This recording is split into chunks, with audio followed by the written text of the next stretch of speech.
This is a story about Poppy the tiger. Poppy the tiger and the new camera, to be precise.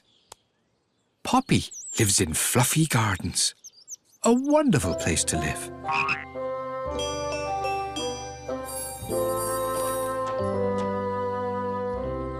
Our story begins on Stripe Street early one morning.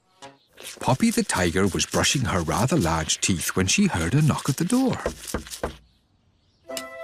She toddled downstairs with a mouthful of toothpaste and opened the door. It was the little penguin postman with a package for Poppy. "Here you go." "Thank you," said Poppy, covering the penguin in toothpaste.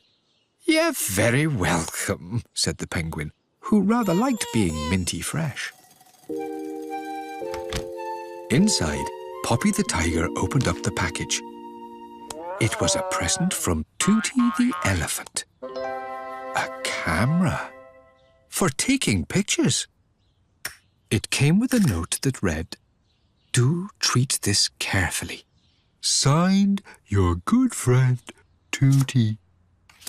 Poppy was very excited. She picked up the camera and looked through it. Poppy started taking pictures immediately. A picture of the table. Snap. A picture of her feet. Snap. A picture of a picture. Snap. Pictures of anything and everything. Snap. Snap. Snap. Poppy jumped up and down happily. She ran outside to see if there was anyone around she could take pictures of. She took a picture of Mr. Johnson the panda posing by his flowers. Snap. A picture of Monty the goat deciding what to have for lunch. Snap. A picture of tiny Babs the baby bird standing beside the very large Pertry the bear. Snap. And as she was about to take a picture of Lola the mosquito juggling pies with a variety of fillings, Poppy stopped and watched. Juggling looked like so much fun. Much more fun than taking pictures. Poppy wanted to try it right away. She threw down the camera and ran to Lola. "Can I have a go?" asked Poppy. "Raspberry Ripple," said Lola, and gave Poppy her pies. Poppy threw them up one by one. The first pie landed on her head.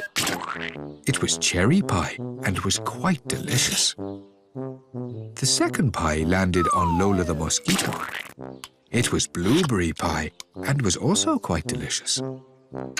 The third pie landed on George the mean yellow dog, who happened to be passing by.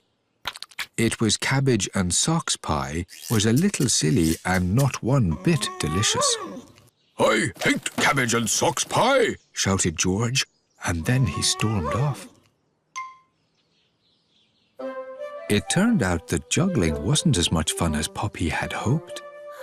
And now that the pies were completely ruined, Poppy decided to take more pictures.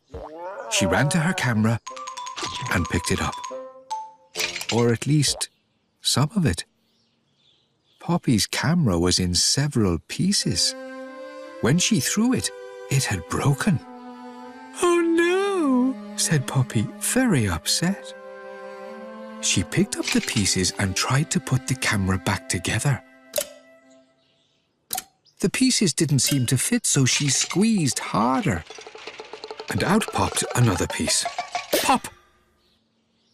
She was making things worse. Poppy was going to need help to fix her camera.